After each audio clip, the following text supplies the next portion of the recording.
welcome to another week of the Oregonians Pac-12 Basketball Roundup. He's Connor Letourneau. He covers the Oregon State Beavers for the Oregonian. I'm Tyson Alger. I cover the Ducks. Both teams are still playing well, Connor.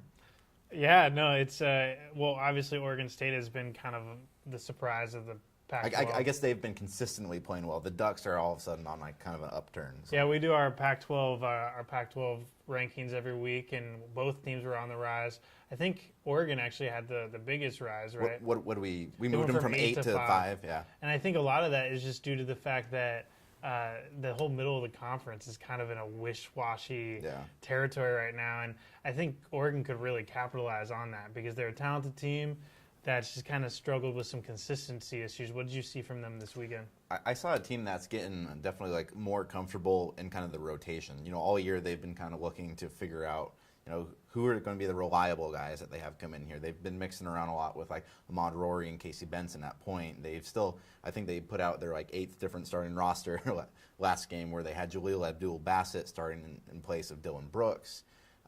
You know, it's a lot of kind of mix and matching, and I think what Dana Altman's finding is there's actually some pieces in here that, you know, when put in the right spot, like I think it was a big boost to them to be able to have Brooks come in off the bench. I think he should normally be starting, but Abdul Bassett is a guy who can, you know, put it in from 3 right away. He's a quick scorer, and just to have like a little, it's the first time all year that I think they've had like a legitimate boost off the bench with somebody like Brooks. And you know, it's easy to win when you shoot 76% in the first half like they did against UCLA. I think they finished at about 63%. So that's the thing with this Ducks team is every once in a while they can go lights out like that, and it'd be hard for honestly any team to hang with them. It's just they can't do that consistently. I think that's been their problem so far. And obviously also their problem, which has seemed to plague every single team in the Pac-12, is winning away from home. Yeah. They're doing well at home, but they're struggling on the road, which Oregon State is having kind of similar problems. And really I think it's around 90% of the games won in the Pac-12 have been by home teams, which kind of speaks to the parity in the conference right now. So the question obviously facing the Ducks would be they have a pretty tough road game. I hear Arizona's tough to play at. And then they have a winnable game at Arizona State a couple of days later. So how do you see this kind of shaking out for them? Yeah, I don't expect them to beat Arizona tomorrow night at Arizona. That's one of the toughest places to play in the conference, if not the country. And Arizona is still a very, very good team. That Arizona State game Friday night, I think that might be one of the like biggest games for the Ducks of this season, of whether, you know, this season is going to continue to uptrend or go down, because Arizona State's a team the Ducks can beat. They have done it before, although it was close at home. It's a big step for them to go on the road with this young team. They haven't responded well on the road before. They lost both those games at Washington State and Washington, both games they should have won. But I think if they want to, like, you know, say that they're actually a decent team, a good team, this is a must-win game for them Friday night. The thing that I thought was interesting about the previous Oregon-Arizona State game was that it wasn't really Oregon's style. It was a low-scoring game. It was kind of a grinded-out game, but they still won. Arizona State's not a great offensive team. So you would think that if the Ducks can just play decently defensively, that they could pull this one out. Which has been a problem at times this year. They looked great against UCLA, but UCLA is not as we were talking, they are not a good team this year. They have some injuries, and just altogether, it's just I didn't like what I saw from them or USC this week. Both teams, Oregon and Oregon State, swept this week at home.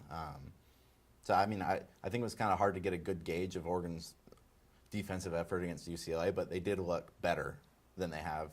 I think that's kind of like the whole theme of the season is getting better as it goes on. Right, and Oregon State is obviously kind of the epitome of that. They really seem to be improving game in and game out. They're making the subtle adjustments, and you know, it's cliche as it is, this is just really a team that's buying in to what Tinkle's been preaching, and they're on the same page. And they're probably the biggest surprise, not just in the conference, but in the entire country. I mean, you look at the fact that, you know, we went to Pac-12 media and they were distant last in the preseason media poll. Lost to Western Oregon. Ken Palm, I think, had them winning 5 games all season. Yeah. I know I did in my preseason prediction. Well, it looks like they're at about 14 right now, Connor. Yeah, 14-5, sitting tied for third. Don't pick your lottery numbers. Sitting tied for third in the conference. And so now the real question becomes: can this team make the tournament? Yeah. Which, you know, you look at the games they have left, and It's definitely conceivable. I think they're pretty much a lock for the NIT right now, unless they just completely implode. But if they can win around half of their road games and win most of their home games, they should be an NCAA tournament team. And that starts obviously this week with that same road swing that Oregon has. They start with Arizona State and then Arizona. How tough are they expecting at Arizona to be, especially after the upset loss in Corvallis? They haven't really talked a lot about it yet, but I can expect that they know that that's going to be a tough one. I think Arizona took that personally, and they really want to, assert their dominance, so to speak, on Oregon State. You think it's realistic for the Beavers to beat them again? I don't think it's out of the realm of reality. I think they could possibly pull the upset just because I think Oregon State matches up really well with Arizona. Okay. If you had to pick a glaring weakness for Arizona, it's probably their jump shooting. They don't have a lot of great shooters, and Oregon State's biggest strength is their 2-3 zone, and Arizona really struggled with that, and I'm not sure they're going to necessarily have an answer for it on Friday. So if they struggle shooting again, this could be another grinded out win for Oregon State. It's not impossible. That would be the most ridiculous thing ever if Oregon State somehow managed to upset Arizona twice and won at home. That would just be good luck writing that story. but a game that is a lot more winnable would be obviously Arizona State on Wednesday. As we said earlier, Arizona State is very sporadic offensively. They don't seem to be really gelling that much on either end of the court. But, they do have a couple decent wins under their belt. It's crazy that Ken Palm loves Arizona State. We were talking about this morning. Arizona State, 10-10 overall, 2-5 in Pac-12, is ranked ahead of the Ducks and the Beavers in Ken Palm rankings.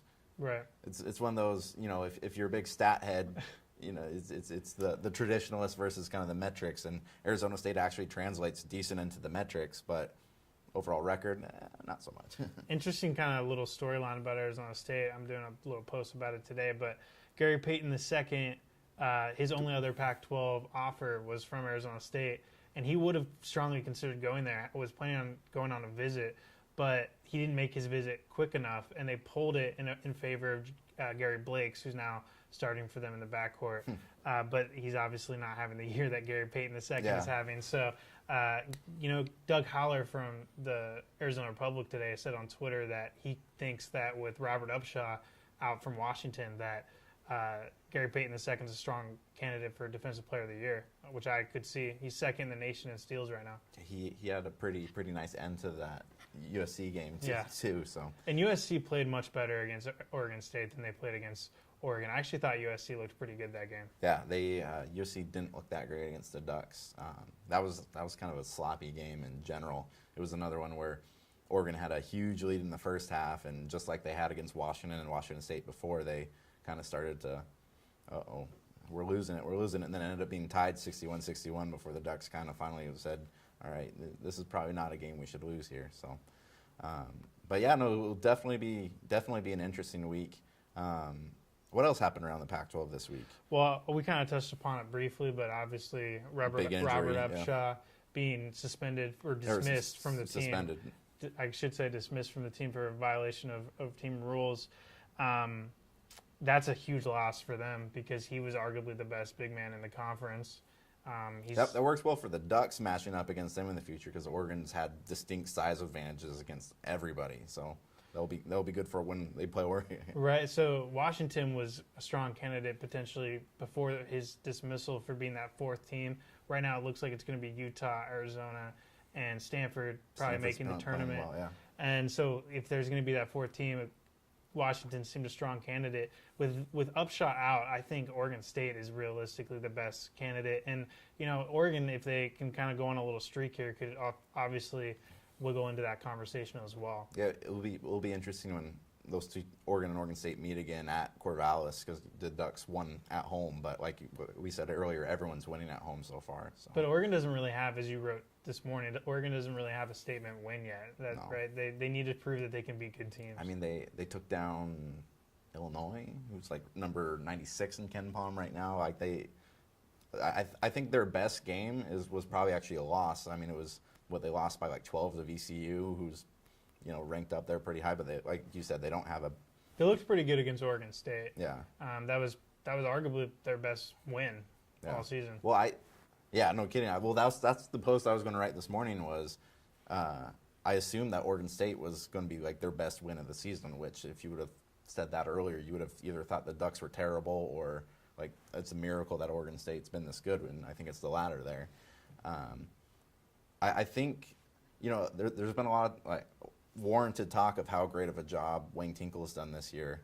Dana Altman, who's been under a lot of scrutiny for the past, year almost, throw all that stuff aside, I think he's done a pretty incredible job with this team that he's had this year because, the Ducks did have more talent coming in than the Beavers did, but to take a roster where you've only had 3 guys who've ever played D1 before, 2 of those guys were bench players, and, they're an above average team right now in the Pac-12, which isn't saying a whole lot because the Pac-12 is pretty bad, but I think Altman's done a really good job this season considering what he has to work with. Yeah, and maybe he'd be in the conversation for Coach of the Year if it wasn't for Tinkle. So right. Well, 2 big games this week. All of our stuff's going to be on OregonLive.com/Beavers/Ducks. We'll be flying out tomorrow morning. We'll be coming back at the end of the weekend, and we'll be back next week for another edition of the Oregonians Basketball Roundup.